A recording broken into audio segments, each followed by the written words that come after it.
Under a moon sharp enough to cut a 6-year-old boy, rides a bleeding wild horse through a frozen forest. Behind him, drones and hunting dogs scream. Ahead, the shattered glass cage where emotions were once imprisoned. No words. Just a whistle slicing through the night, awakening the primal instinct both man and beast had long forgotten.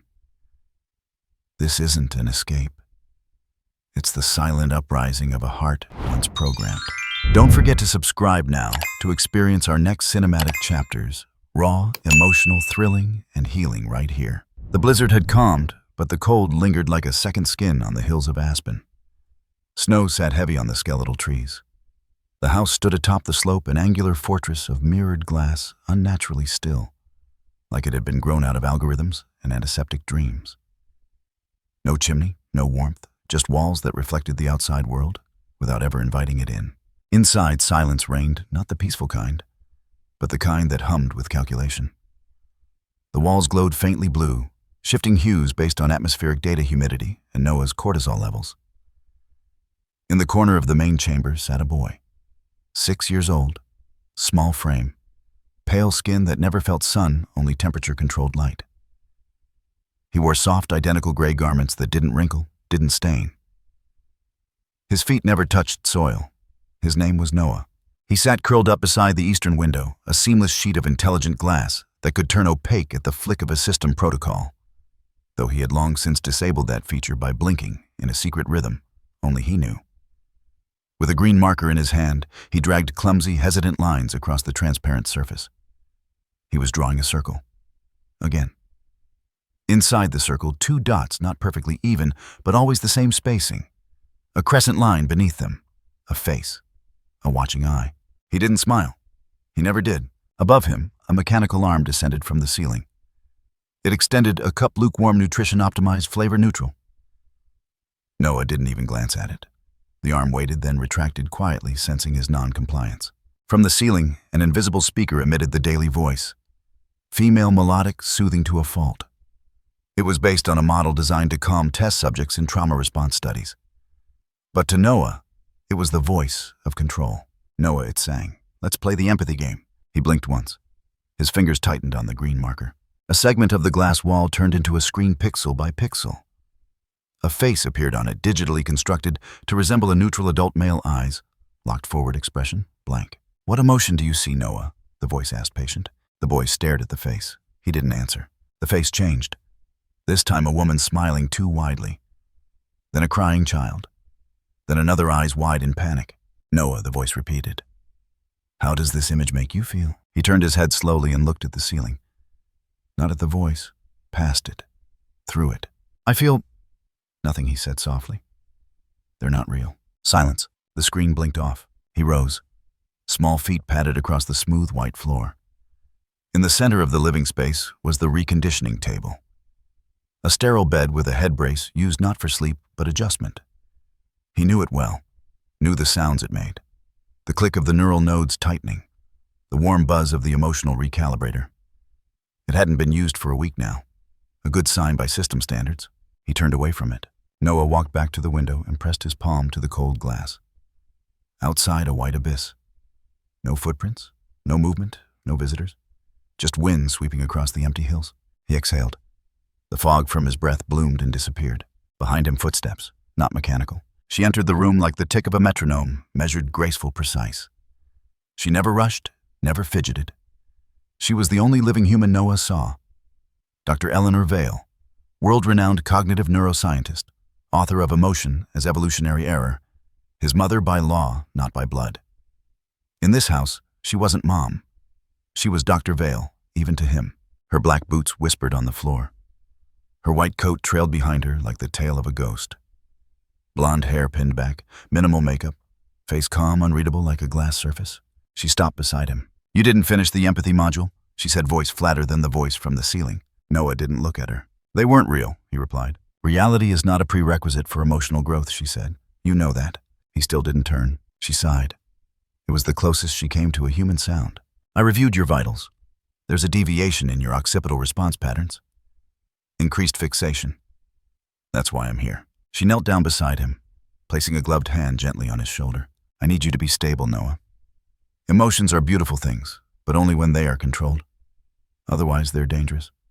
They hijack logic. They hijack peace.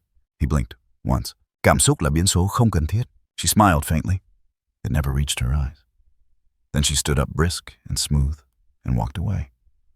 Her boots echoed once, twice, then faded into the quiet hum of automation. Noah remained by the window still. The wind had shifted. It sounded different now, less like algorithms, more like breath. He leaned forward, pressing his forehead to the glass, and then he saw it. Far off past the perimeter fencing beyond the motion sensors and the thermal fields, a shape broke the horizon, a dark blot against the snow. He squinted. It moved, not like a drone, not like anything he'd seen on the training simulations. A creature, 4 legs, powerful, lean, covered in frost and mud and moonlight. A horse, no more than a horse, a being. It stepped into full view right at the edge of the forest, where the artificial boundary met the wild. Its coat was a mix of ash and silver. Its mane knotted tail thrashed by the wind. But the eyes were what stopped Noah's breath. Dark, wide, fierce, but not afraid. Not wild in the sense that Dr. Vale described. Wild like a question that refused to be answered. Wild like something that knew it was being watched and watched back anyway. Noah pressed his hand flat to the glass. The horse looked up straight at him. They stared at each other across the snow, across the glass. Across 2 lifetimes that should never have touched. Noah's mouth opened. He didn't speak. Just inhaled sharply, a sound like hope taking its first breath. The horse blinked once. A slow, deliberate blink. Then it snorted flaring mist into the air and turned. But it didn't leave. It stood there, waiting. Noah didn't know what this meant. He only knew one thing. For the first time in his life, something had seen him and stayed. It began with a shadow inside his chest. Not a dark one, but something weightless and strange. A flicker of motion that didn't have a name. It moved like curiosity, but deeper, more dangerous.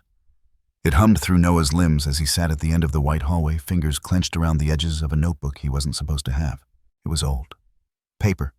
Smelled like time and dust and rebellion. Dr. Vale had confiscated it twice, but he always found a way to reclaim it, hidden beneath floor panels, behind ventilation grates, beneath the nutrient dispensers. His drawings weren't encouraged. They weren't part of the curriculum. Emotional projection, they called it. A flaw in the system. A deviation. But he drew anyway. Page after page, a figure formed. At first only outlines, awkward, lopsided 4 legs, a thick neck, a tail. But then, without warning, the lines shifted. The forms became raw, more urgent. Not realism, but memory. The image that repeated wasn't the body. It was the eye, that impossible staring eye. The gaze that reached him from across the snow. He couldn't replicate it. He tried, over and over. The curve of the lashes, the light caught in the iris, the impossible stillness. He flipped to a fresh page. Green crayon, always green. This time he didn't draw the eye. He drew the air between them, the cold that had sparked when the gaze met his. He shaded the glass, added dots that might have been snow, might have been stars. He didn't notice the room lights had dimmed, didn't hear the automated voice reminding him of his biometric check-in. All he heard was the rhythm of his own breath, and then he made a sound. It escaped him before he knew what he was doing. A sharp inhale followed by a shrill little whistle. Not musical, not practiced. Just sound. The moment it left his lips, his whole body froze. Silence. He waited. Then he heard something. From outside. From the edge of the trees. A snort. Then a stomp. The crunch of snow under weight. He bolted to the window. Their Argo. The horse was there again. Noah pressed both palms to the glass, smudging his fingerprints into the perfect surface. Argo turned his head slowly, as if pulled not by noise, but by something more ancient. Their eyes locked. Noah felt it again, that strange thrum inside him, like a second heartbeat. He raised his fingers and gently tapped against the window. Argo twitched his ears. Noah let out another whistle, softer this time, a different pitch. The horse took a step forward. The machine systems in the house blinked to life. Alert external life form detected near perimeter. Camera locking. Thermal tracking activated. Noah ignored it. He pressed his face against the glass lips, nearly touching the pane. He whistled again, a longer note. His breath fogged the glass, hiding Argo for a second. He wiped it with his sleeve, panicked. Still there. The horse hadn't moved. Then, without warning, Argo let out a deep, guttural exhale, white breath bursting into the cold air like steam from a forgotten engine. His ears flicked and he took another step. Then another. Deliberate. Toward Noah. Noah's breath caught in his throat. The sensors went wild. Internal heart rate elevated. Emotional fluctuation detected. Aberration. The main monitor on the wall lit up. A sterile voice. Noah, your vitals have triggered a behavioral alert. Please engage in a grounding exercise. Noah didn't move. His eyes traced the movements of Argo, memorizing every flick of muscle, every shift of balance. The way he tilted his head, not fearfully but with weight, like a question. Like a code that only Noah could understand. A mutual wondering. Then something unexpected happened. Argo turned his body slightly, lifted one foreleg, and stamped it once into the snow. A loud, heavy sound. Then stillness. The act wasn't random. It was intentional. Noah's mouth parted. He backed away from the window. Grabbed the green marker from the table. He walked to the far side of the room to the control panel where the daily prompts were usually projected. It had been idle for hours, screen blank. Waiting. Noah stared at it for a long time. Then slowly, he raised the marker and drew right over the smooth glass. One word, real. He stared at the word for a long time. Behind him, the control system flickered awake. Simulation active. Please return to scheduled module. He didn't. He walked back to the window. Outside, Argo hadn't moved. But something had changed. His posture, his stance, his attention. Argo lowered his head just slightly, not as a bow, but a gesture of connection. A thread. Noah raised his hand, touched the glass again. Fingertips aligned with the arc of Argo's neck. They were still too far. But something passed through. The snow around Argo shimmered as the moonlight hit it directly. For the briefest moment, his body lit like metal. But his eyes absorbed the light instead of reflecting it. Noah took a sharp breath. That's when he saw it. In the reflection on the window, his own face beside the horse's, there was something between them. A sliver of shadow. Not a barrier. A bridge. He drew it in his notebook that night. Not the horse, not the eye, not the snow. Just the line. The invisible line from him to something other. That night he slept with the notebook tucked under his shirt. When the sensors hovered above his sleeping body, they couldn't categorize the pattern in his brainwaves. They flagged it as emotional interference, logged the report, sent it to unveil. But none of them understood that the interference wasn't random. It was the beginning of something ancient, primal, not programmable, not correctable, not owned. It was real. The next morning, the snow had turned to ice. Sharp, glistening sheets coated every branch, every pane, every breath of air outside the house. But inside, the climate remained perfectly balanced. Always 72 degrees, always 80% humidity, always lifeless. Noah stood in front of the window again, arms at his sides. Argo hadn't returned. His gaze scanned the horizon, searching for that familiar flick of motion, the defiant posture. But there was nothing, just the dull white of absence. He pressed his palm to the glass, watching his own breath blur and vanish. Then he noticed something behind him, in the reflection. Movement, men and women in gray suits. He turned. There were 5 of them. 4 men, 1 woman. None of them older than 40. All carried tablets or lenses strapped to their eyes. No one looked directly at him. Their eyes darted through projected diagnostics, heart rate overlays, behavioral graphs. Dr. Vale stood behind them, arms crossed, expression unreadable. Noah, she said, her voice clipped. This is the Emotional Response Council. He said nothing. They're here to help evaluate your recent fixation. One of the men stepped forward, smiling too wide. Hi, Noah. My name is Dr. Banner. Can I ask you some questions? Noah stared at his shoes. Can you tell me what you felt when you saw the horse? He said nothing. Was it excitement? Fear, awe? Perhaps a projected reflection of emotional archetypes. Still silence. Another one, Dr. Stein tapped his tablet and said, his EEG shows disorganized amplitude. Elevated limbic response. We're looking at a textbook dissociative loop. Do you think the horse was speaking to you? Noah asked the woman crouching down, tablet in hand. Did it say something you needed to hear? Noah looked at her, his first direct eye contact, and said softly, You weren't there. They froze. Dr. Val's voice sliced the air. Noah. But he didn't flinch. He turned back to the window. You can leave now, Dr. Vale said to the council. Begin the readjustment protocol. And then they took him. The room was buried below the main floor beneath the greenhouse simulator, past the weightless pool and the nutrition lab. It had no name on the map. Only a door that opened when she said the phrase, recenter. They led Noah down alone. The corridor was narrow, padded with soft foam walls, every step swallowed in silence. When he reached the door, it hissed and slid open to reveal what looked like a white void. Ceiling, walls, floor, no edges, no shadows. In the center of the room sat the adjustment chair. It looked like a dentist's chair, but made from chrome and rubber, with soft restraints curled like vines around the armrests. Noah, lie down, the voice said from the ceiling. Not his mother's voice. The system's. He obeyed slowly. The moment his back hit the seat, it contoured to his body, cocooning him with quiet. Thin filaments reached toward his temples. The air was warm, too warm, like a bath left too long. "Let's begin the recalibration," the voice purred. Above him on the ceiling light began to pulse slow, rhythmic, white to blue to white. "Breathe in," it said. Noah clenched his fists. "Breathe out." His breath hitched. "Think of your last uncontrolled emotional incident." The light grew brighter. Replace the image with a calm landscape. Replace the face with an acceptable construct. Replace them. Noah curled his body to the side like a wounded animal. His breath came fast. The chair hissed gently, adjusting position. The voice slowed to a whisper, more soothing now. "You are safe. Your feelings are not facts. Wildness is trauma misinterpreted. You are safe. You are—" He whispered no. The lights froze. "What did you say?" Noah opened his eyes. "No," he said again, louder. "Stop!" The chair resisted. "Noah," the voice warned. He yanked one arm free, then the other. Then he ran. Through the door, down the hall, up the stairs. He didn't look back. He burst into the atrium, breathless, dizzy heart hammering. And he ran straight into a man. Not a machine. A man. He fell back on the ground. The man reached down instinctively, grabbing his shoulders, steadying him. "Whoa, easy," the man said. His voice was deep, real human, in a way the house had forgotten. Noah looked up, dazed. The man smiled, wrinkled at the corners, sunburnt cheeks, a scar just above the eyebrow. "Dr. Felix?" He crouched beside him. "You must be Noah." Noah blinked. "I knew your father," Felix said. "A long time ago." Felix stood and looked toward the corridor he came from. "Guess they haven't told you much about that." Noah shook his head. Felix glanced around, then pulled a small envelope from his coat. "I brought you something. Don't tell the surveillance." He handed Noah the envelope. Inside were photos printed on glossy paper. Black and white images of wolves, deer, birds in flight. One photo stood out.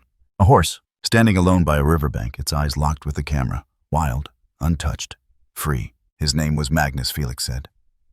"But that's not important. What matters is—" He chose when to look. No one told him to. Noah stared at the photo. "That's how you know the difference," Felix whispered. "Between what's wild and what's caged." Dr. Vale's voice boomed from the intercom above. "Dr. Felix, you were not cleared for contact." Felix winked at Noah.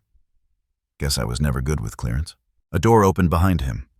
2 security drones rolled forward, flanking him. Felix didn't resist. He just looked down one more time at Noah. "Hide the pictures," he whispered. "Not just here." He pointed at Noah's head. "But here." He tapped his chest. Then he walked away. The drones escorted him down the corridor. Noah stood frozen, envelope clutched to his chest. That night, Noah crawled into bed without a word. He waited for the lights to shut off. Waited for the system to believe he had fallen asleep. Then he reached beneath his pillow. The photo. The horse's eyes stared back at him sharp, even in the dark. He ran a finger along the outline. It looked so much like Argo. Too much. The same wildness, the same defiance, the same calm. He flipped the photo over. There was something written on the back, in faded pen. "Not all connections are manufactured." Noah closed his eyes. He dreamed of hoofbeats in the snow. Morning. The window greeted him with a blast of light. The sun had returned. He stepped forward. And there Argo, back again, standing exactly where he had before, as if nothing had changed. As if he'd never left. Noah stepped closer to the glass. Slowly, carefully, he placed his hand on the window. Argo's head turned, one eye facing him. Then movement. A breath. A shift of weight. The horse lifted his front hoof and stepped forward. Noah whispered, "You came back." Behind him, the house remained silent. He pressed his forehead to the glass. He stayed there a long time, just watching, just being watched. The hallway lights flickered. Just for a moment. A ripple in the system, barely perceptible, but Noah saw it. He always noticed the flickers. The hesitation in perfect order. The breath the machine didn't mean to take. It was 2:17 a.m. The house had shifted into its low-power sleep mode cycle. The drones had docked. Surveillance reduced to ambient motion sensors and biometric scans. Except Noah had already tricked those. A minor fever 2 days earlier had given him temporary authorization for unpredictable temperature fluctuations, which meant the house was ignoring the slight tremble in his fingers now as he crept barefoot through the corridor. His pulse thudded like a small drum in his throat. But he wasn't afraid. He was electric. In his hand, a crust of bread. Stolen. Not from hunger. From something else. Something untranslatable. He reached the emergency egress hatch. It was a panel hidden behind the sterile nutrient wall, disguised as part of the waste processing unit. It had never been used, not since construction. Emergency exit authorized only in case of structural failure or fire. But Noah had discovered a bypass, weeks ago. A sensor embedded in the hinge blinked red. He exhaled slowly, and hummed a note, a low, cracked sound he'd repeated to himself in bed under his breath until it stopped feeling like a voice and started feeling like a key. The note matched the frequency of the sensor's acoustic override. The red light blinked once, twice, then went dark. Click! He slid the panel open. Cold air crashed into him, sharp and violent, a slap of reality. It bit at his skin, but he didn't pull back. His bare feet stepped onto snow for the first time in his life. Pain shot up his legs. He smiled. The world was not temperature-controlled. He stepped further into the night, the crust of bread clutched in his hand like a peace offering. A beacon. He scanned the darkness, breath visible in gusts. Then, movement, a blur to his left, heavy, low, a snort. And then out of the shadows, Argo. The horse emerged slowly, like memory returning to a mind that didn't know it had forgotten. His hooves crunched the snow with unapologetic weight. His breath smoked in bursts from wide nostrils. He didn't gallop, didn't rear. He simply stood just outside the infrared perimeter muscles twitching, watching Noah. Noah stepped closer. He knelt in the snow, extended the bread. Argo didn't move. Noah whistled low, tentative. A broken melody one the wind had taught him. The horse shifted his weight. Ears pricked. He took a step. Noah stayed still. Another step. And then Argo was close enough that Noah could see it again, the eyes. Not just wild, but wounded. Not afraid, but resigned. As if he'd been waiting his whole life for something to look at him back. Noah reached forward and placed the crust gently on the snow. Argo stepped closer, lowered his head, took the bread. Their breaths mingled in the frozen air. And then, a click, high above them from the roof. Noah froze. Red light streaked the snow. Alert. Unauthorized exit. Alert. Biological presence detected. The drones had activated. Noah stood, his heart beating so fast it hurt. A siren scream, not human, not metal, something between. A beam of light slammed down from the house. Argo flinched, backed up, nostrils flaring. He looked toward the woods, but didn't flee. Noah whispered, "Stay, please." Footsteps. Not his, not the machine's. Real ones. Crunching. She emerged through the side panel door, coat wrapped tightly, lips pursed with fury. Dr. Veil. Her hair was immaculate even in the wind. Her boots didn't slip. Her eyes zeroed in on Noah, not the horse. "Noah," she snapped, voice stripped of calm. "Step away from that animal." He didn't move. She moved closer. The drones hovered at her flanks like obedient wolves. "That thing is not what you think it is," she said. "It's a prototype. A failed branch of the rewilding project. Its DNA is compromised. Behaviorally unstable. It's not even a real horse." Noah blinked. Argo didn't move. "You're endangering your brain chemistry, Noah. This is emotional contamination. You are reacting to stimuli that do not qualify as sentient." He turned to her slowly and said very softly, "Then why is it sad?" Dr. Veil stopped. "What?" He took a step toward Argo, reached up and gently touched the horse's cheek. Argo didn't flinch. Instead, he lowered his head. "The eyes," Noah said. "They're like mine." Dr. Veil stared at him. "That's not possible." "It is," he whispered. And then it happened. Argo stepped forward. Gently, deliberately, he lifted one front hoof and placed it softly, reverently, against the house. The glass of the atrium wall. A perfect oval of condensation formed under the contact point. Noah turned. Walked to the same spot. Inside the atrium, through the glass, a security panel blinked red. Recording.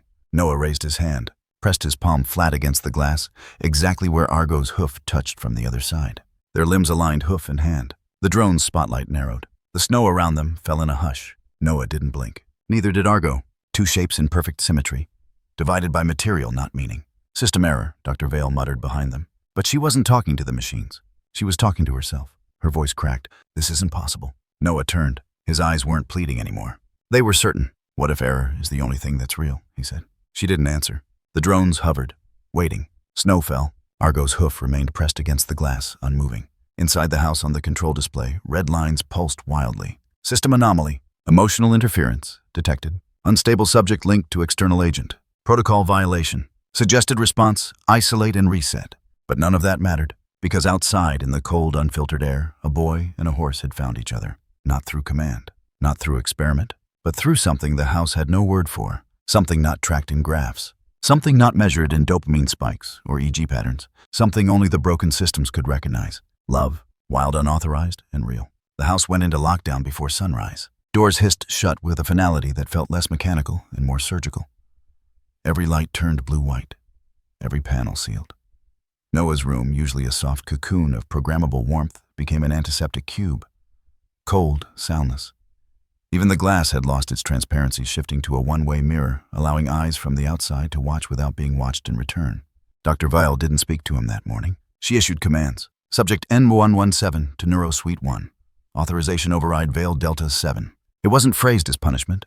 It never was. It was calibration. Correction. An act of love, she had said once. Love through precision. Noah was escorted by 2 drones. They didn't touch him. They didn't have to. His feet moved mechanically, his hands clenched into small fists at his sides. He didn't speak. The NeuroSuite was beneath the core chamber, a circular vault of smooth chrome and pulse-activated systems. No sharp edges, no corners to hide in. At its center stood the neural chair, half throne, half operating table. It tilted forward to greet him, open and waiting. He stepped forward and sat, straps extended gently, fastening across his chest, wrists, and ankles. Not harsh, not violent, but tight enough to say, "This is not about your choice." Dr. Vale's voice echoed overhead. She stood behind the observation wall, flanked by the Emotional Response Council, again only. This time they weren't holding tablets. They were silent, watching, recording. "Begin stimulation sequence," she said. A soft hum started in the base of the chair like a lullaby, trying to put his nerves to sleep. Microfilaments extended toward his temples, cold kisses against his skin. He didn't fight, but his eyes didn't close either. On the screen in front of him, a pattern of shifting lights danced in time with the hum. Blue, then green, then amber. Hypnotic, harmless, until it wasn't, The voice returned softer now, mechanical, familiar. "Noah, let's remember differently today." He blinked. A light burst, sharp and fast. Then images disconnected, nonsensical, tumbling like leaves. A plastic horse toy from his childhood. The face of Dr. Vale, younger, smiling, but her eyes weren't hers. A blur of forest, static, a hoofprint in dirt. "Erase," the voice said. His hand twitched. "Forget it," commanded. Then, a flash, an error. The screen blinked violently. And there it was, a live feed, unfiltered. Camera unit F-17, Zone Epsilon, perimeter breach. "Argo," Noah gasped. The horse was in a holding cell, metal grates, high voltage lines, humming faintly, sensors tracking his every move. He wasn't pacing, wasn't flailing. He was still, too still, as if the energy had been drained from him. A mark ran down his flank, burned in. A tracking code. Noah's breath stopped. The chair didn't respond. His brainwave activity spiked. Lights blinked. A shrill tone rang out, but Noah didn't hear it. All he saw was Argo's eyes. They were blank, dead. No, not dead, silent, like his. He whispered so low that even the machines had to adjust gain to catch it. "Stop!" No one heard. On the screen, a technician reached into the pen with a metal rod. Argo didn't move. The rod touched his shoulder. He flinched, but not from pain, from shame. Something inside Noah snapped. A line, a thread, a soundless scream. His fingers clenched the restraints, not to escape, just to feel. He turned his head to the corner of the room, toward the camera he knew was watching. "Why are you doing this to him?" There was no response. He shouted it this time, voice cracking. "Why are you hurting him?" The screen blinked. Dr. Vale's voice returned calm and precise. "We are not hurting him, Noah. We are retrieving data. The organism's resistance to captivity is irregular." Noah's chest heaved. "You're breaking him." "The subject has no established emotional center. It cannot break." Noah's voice dropped. "Then why am I broken?" Silence. For the first time in her clinical career, Dr. Vale had no language, no response. The stimulation sequence froze. Noah's restraints retracted. The room went dim. He slid out of the chair. Nobody stopped him. He walked back through the chrome hallways, alone. That night, the moon hung heavy over Aspen, like a waiting eye. The snow had stilled again, not falling, just present. Noah sat cross-legged in the middle of his room. Lights off screen, blank hands in his lap. He hadn't eaten, hadn't spoken. The image of Argo curled in on itself in the cell haunted every breath. His tears came slow. Not dramatic, not loud, just falling. No sobs, just drops. They slid down his cheeks and pooled on the glass floor beneath him, small halos of warmth in a room that had never been alive. The tears hit the surface, then vanished, like nothing had happened. But inside his chest, something was screaming. He crawled to the window, pressed his forehead against it. He couldn't see Argo, but he could feel him. Something pulled at his throat, an ache, a song. He didn't plan it. He just opened his mouth and whistled. A low, cracked sound, a tune born from pain and hope and something older than either. A tune with no name. It echoed through the glass, through the walls, through the white night, and miles away. In a cage lined with sensors, Argo lifted his head. His ears twitched. He took one step, then another. He pressed his chest to the metal grid. The voltage surged. He didn't move. Then he reared back and charged. The fence shattered. Sparks flew. Metal screamed. Alarms exploded. But Argo was gone. Free. Running into the dark. Toward the sound. Toward the song. Toward the boy. Toward home. The silence shattered like glass. Literally. At 3:09 a.m., The eastern panel of the glass atrium exploded inward, a violent crystalline scream that echoed through the entire house like a rupture in reality. Argo burst through the shards like a myth returned to reclaim its name. Blood streaked his flanks. His eyes blazed, not wild, but awake. Every step he took left behind pieces of himself, drops of red on white marble. But he didn't stop. He didn't hesitate. Noah was already running toward him. He didn't scream. He didn't question. He knew. It wasn't a moment of planning. There were no thoughts left to arrange. Just instinct. Just gravity. Just the sacred pull of something real. Argo dropped to one knee, lowering his massive body like a gate had opened inside him. Noah climbed onto his back, barefoot, small hands wrapping around the blood-warm mane. The horse rose again, the muscles in his legs trembling with both fury and exhaustion. The sirens in the house didn't sound like warning anymore. They sounded like death. Then the hunt began. The drones descended from the ceiling, 6 of them, sleek, silver, spider-like. Their red eyes scanned, calculated, targeted. Behind them the dogs came. Not real dogs, recon units molded into canine form, 4-legged metal with scent-tracking arrays and titanium teeth.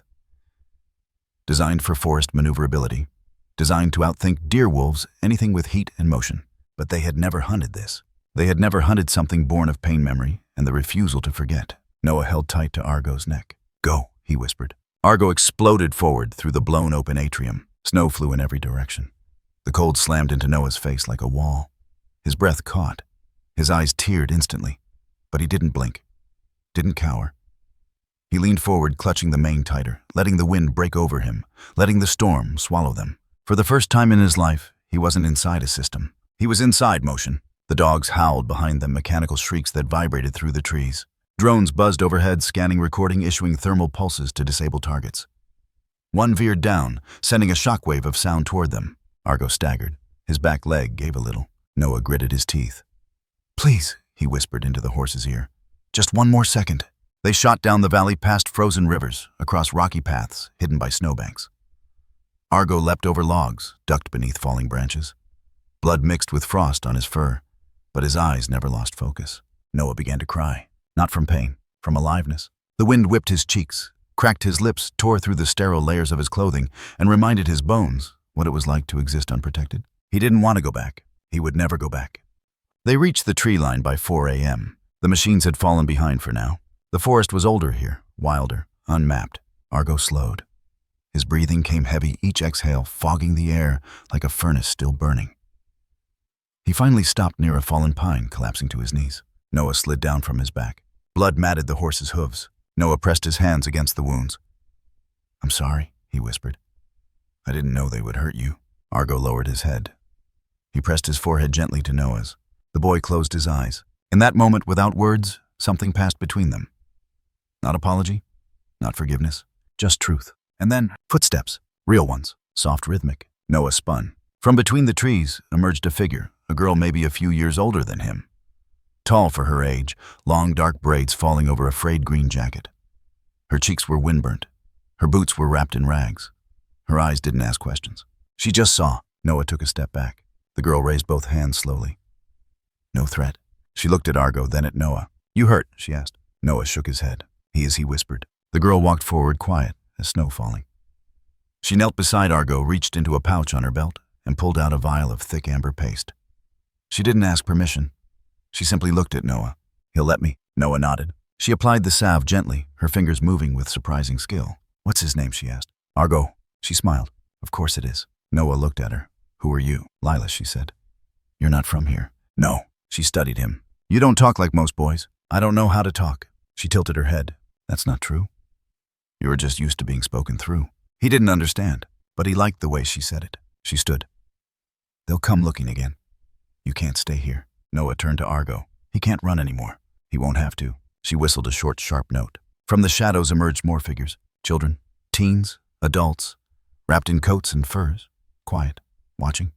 No lights, no weapons, just presence. A nomadic clan. Lila turned back to Noah. "You're safe now," she said. Noah blinked. No tests, no diagnostics, just presence. And for the first time in his life, he spoke without being prompted. "I didn't think anyone would come." Lila smiled gently. "We never stopped looking." And just like that, he collapsed into her arms, not out of fear, but surrender, to something real, to something without a definition. The forest breathed. That was the first thing Noah noticed. Everything in his life until now had operated on loops, timed breathers, controlled humidity, synthetic airflow. But here in the belly of the trees, the world exhaled on its own. Leaves whispered. Wood creaked. Soil cracked. No code, no timing. Just life, unpredictable and alive. Lila didn't speak much as they walked. She led him down an unmarked path winding between tall pines and sleeping birch trees, through snowbanks and moss-stained rocks. Argo followed behind, slow but steady, the wound on his flank bandaged with herbal paste that glowed faintly under the moonlight. His breath ghosted around Noah's shoulder. It wasn't long before Noah saw it, a flicker in the darkness, pulsing warm like a heartbeat. Fire. Not on a screen, not in a simulation. Real. They crested a hill, and the village unfolded below, tents, cabins made from scavenged timber yurts lined with animal hides. There were no cameras, no drones, no scanners or keypads. Just circles of people around open flames, passing bread-humming songs that didn't seem to have beginnings or ends. A child laughed. Loud. Sharp. Noah flinched so hard he nearly stumbled. Lila steadied him. Too much, she asked, softly. He nodded, face pale. She pointed toward the light. That's what it's like when nobody's watching. He didn't understand, but he wanted to. She brought him to the center fire, a large pit encircled with stones, guarded by elders with braided hair and thick coats. They nodded at Lila, then at him. No one asked for credentials. No one scanned him. No one said the word authorized. Noah didn't know where to stand. His hands curled at his sides. His breathing quickened. The fire was too bright. It moved unpredictable, uncontrolled. The sparks felt like they were reaching for him. He staggered backward, eyes wide.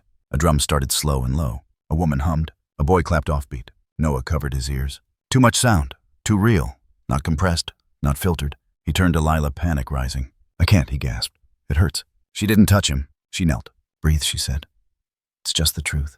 He shook his head. Argo stepped forward. The horse pressed his nose against Noah's shoulder. A low rumbling exhale. Warm. Safe. Noah's hands dropped. He took a breath. The drum softened. The humming continued, but now it didn't feel sharp.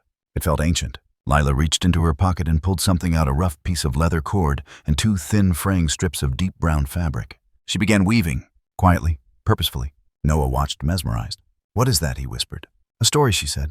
She tied a knot, a choice. She braided the strips together. A circle that says, you don't belong to anyone. She held it up, a small bracelet, woven from leather and part of Argo's old reins, now worn soft from time and storm. She slipped it into Noah's hand. He stared at it, then at her. Why give it to me? Because you didn't ask for it, she said. He looked down. The leather was warm from her fingers. He slipped it on. It fit like memory. For a long time they sat near the fire. Noah didn't speak, didn't think, just sat. And slowly the noise began to change, not get quieter, just less foreign. He heard laughter again, and it didn't stab him this time. He smelled pine smoke, and it didn't trigger a warning. He saw a child fall and get picked up. No algorithm, no alert, just care. He looked at his hand, at the bracelet, then at the flame, and for the first time Noah smiled. It was crooked. It was hesitant. It trembled at the corners, but it was his. Real. Lila saw it. She didn't say anything, just reached out her hand. Noah stared at it. Then slowly, his fingers found hers. And that was when the boy, who had never been touched by anyone not wearing gloves, held a hand that was not approved, not clean, not sterile, but alive, warm, human. He didn't cry. He didn't have to, because now someone else was breathing beside him. Because now he was breathing. The snow returned, not the soft storybook kind, but the kind that carried weight. The kind that settled with intent, with pressure, as if the sky was trying to push the world into silence. Noah watched it fall from the edge of the nomad camp, his breath fogging at the rim of his scarf. Argo lay a few meters away, his body half buried in the drifts. He wasn't moving much. His eyes stayed half-lidded, tired. The wound on his flank had started to darken. He hadn't eaten in 2 days. Noah didn't leave his side. Every hour he brought water, herbs, warm wraps Lila had taught him to make. But Argo barely acknowledged them, just breathed. Shallow, quiet. Noah held the horse's head in his lap and whispered stories he didn't know he remembered. Stories he invented on the spot. About rivers that healed bones. About stars that whispered names. About boys who were broken but still walked. The camp elders began to worry. They said the fever was rising, that the wound might have gone deeper than they thought, that it might be time to let go. Noah didn't speak. He just shook his head and stayed. Then the message came, delivered by one of the nomad scouts, a thin boy with cracked goggles and boots made of tire rubber. He handed Lila the tablet. The screen blinked to life. A recorded transmission from within a sterile court. Dr. Vale's voice filled the tent. Controlled, sharp, Noah's absence constitutes medical endangerment. I am filing for emergency retrieval under Article 7 of the Neurological Welfare Code. There was no emotion in her voice, just precision, just law. The clip cut to news footage, drone-shot videos of the escape. Headlines flashing. Runaway child exposed to biological contaminants. Mother claims neurodeviance caused by animal contact. Is the wilderness making our children wild? They didn't say his name. They called him Subject 117. They used words like de-escalation, emergency recovery, containment. The world he had escaped was trying to reframe his story without ever listening to it. Noah watched the screen. He didn't blink. Lila turned to him. He didn't move. "They'll come soon," she said gently. He nodded. Then Lila sat down beside him, pulled her sleeves up past her elbows, and said, "Let me show you something." Her skin was pale where it hadn't met the sun, but it was marked tiny scars running the length of her arms in perfect spacing. Thin, circular, like the tips of syringes. Noah stared. "They called it correction," she said. "They said my brain was too reactive, too loud, that I cried too easily, laughed too fast." She traced one of the scars with her finger. "They called it love. Scientific love." Noah looked up at her. She met his eyes. "That's why I left. Not because I was strong, but because I wanted to remember what pain felt like before they told me it was wrong." He reached forward, touched one of the scars, gently. She didn't flinch. Then she pointed to his chest. "Yours are just on the inside." He pressed his hand against the spot. Didn't say anything. Outside, the wind picked up, and Argo let out a long, low breath. Not pain, not resignation, just there, still there. But the wound had grown worse. Pus leaked beneath the bandages. His ears twitched in discomfort. He turned his head toward Noah, slow and heavy. The connection hadn't broken, but it was fraying. Noah crawled close and leaned his forehead against Argo's. The snow melted where their bodies touched. He knew now Argo wouldn't survive much longer in hiding. The forest wasn't enough. They needed help. Real help. But to ask for it meant being seen. Truly seen. Not as a case. Not as a number. Not as a risk.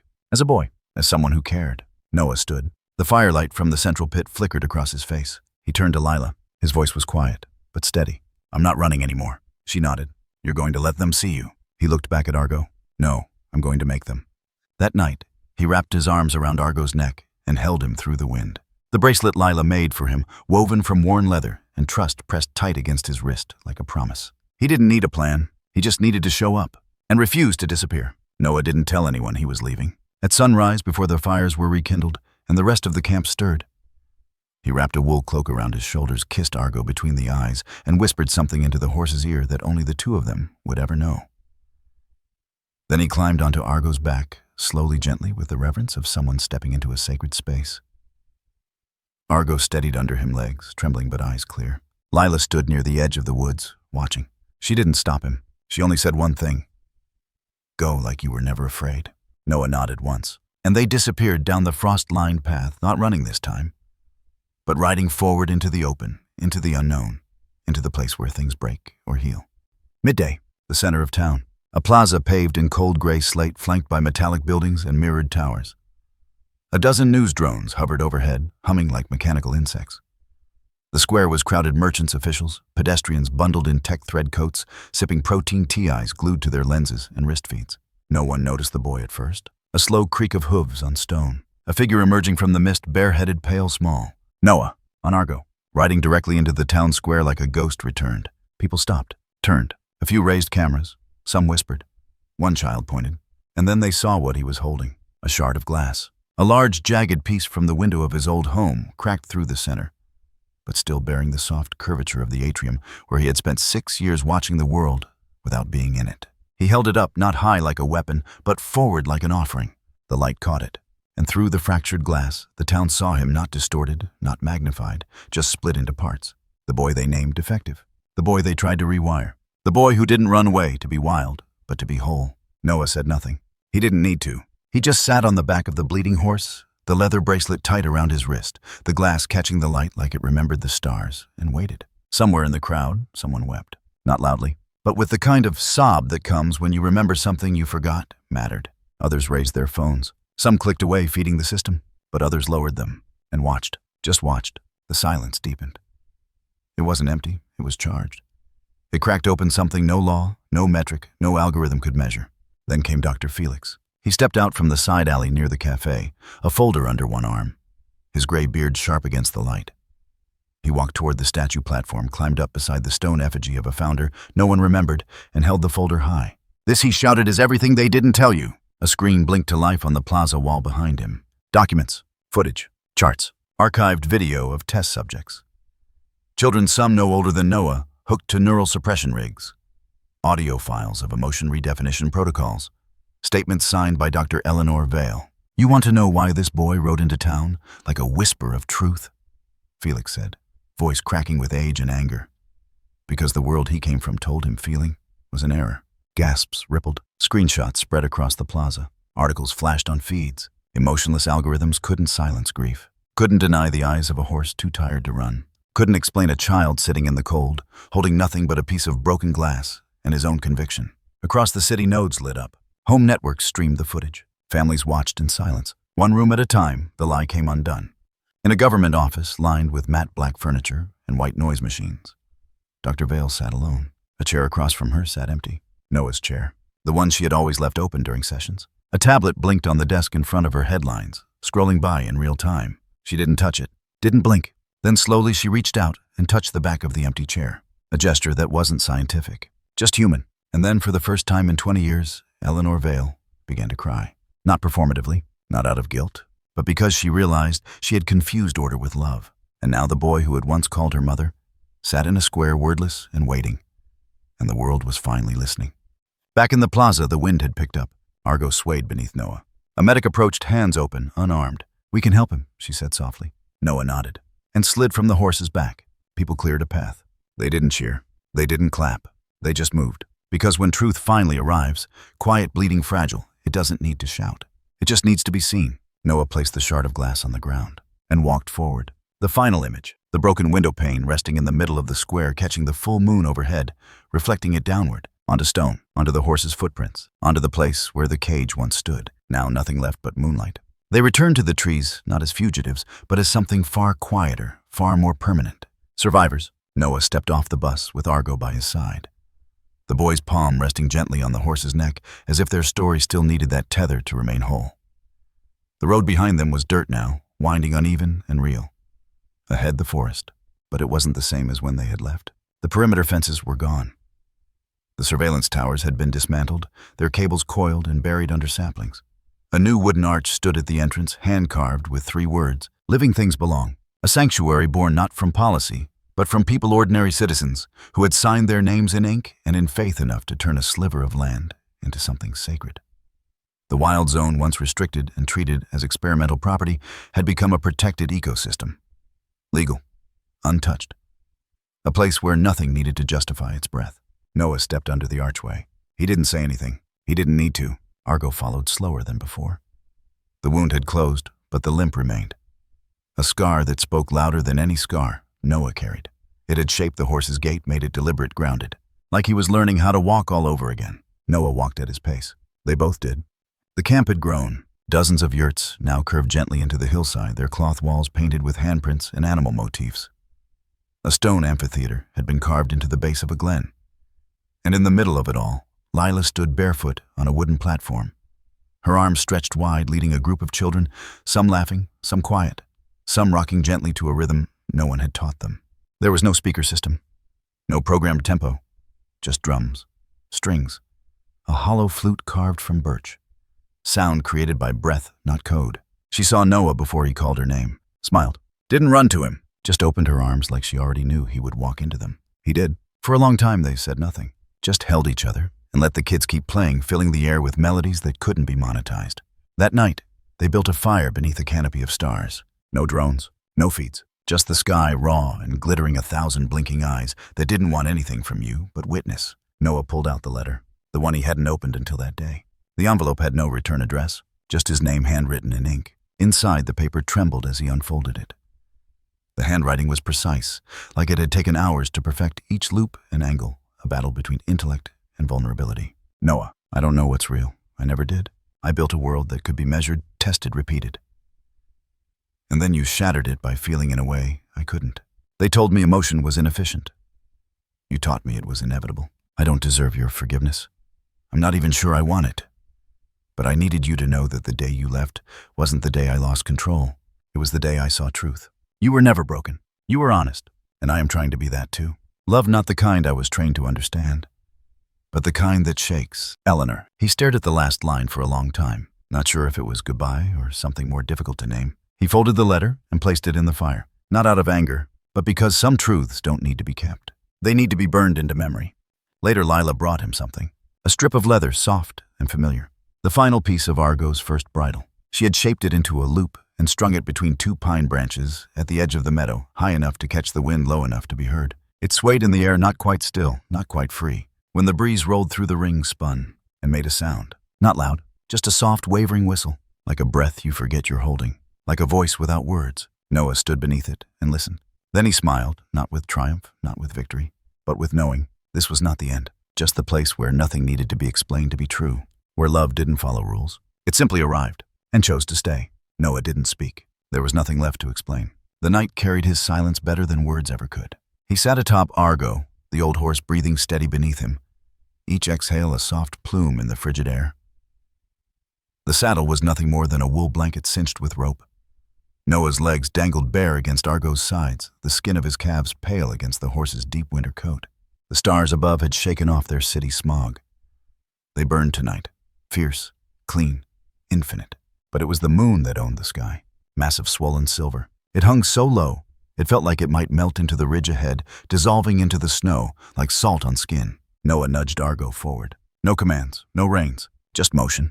Their trail snaked along the ridge of a long-forgotten hill, just east of the forest's edge.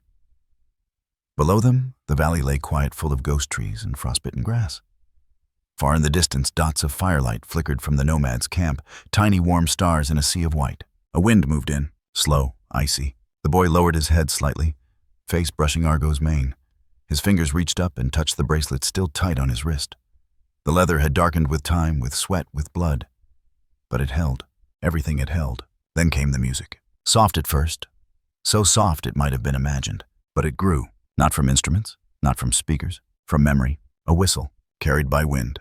The melody he'd once breathed into glass, in secret and isolation. It curled now around them, layered with strings that had never existed. Rhythms made from hoofbeats and heartbeat, from breath and forgiveness. Noah's lips didn't move, but he was singing it still, in his bones. The camera drifted outward, the frame widening. Wider, wider.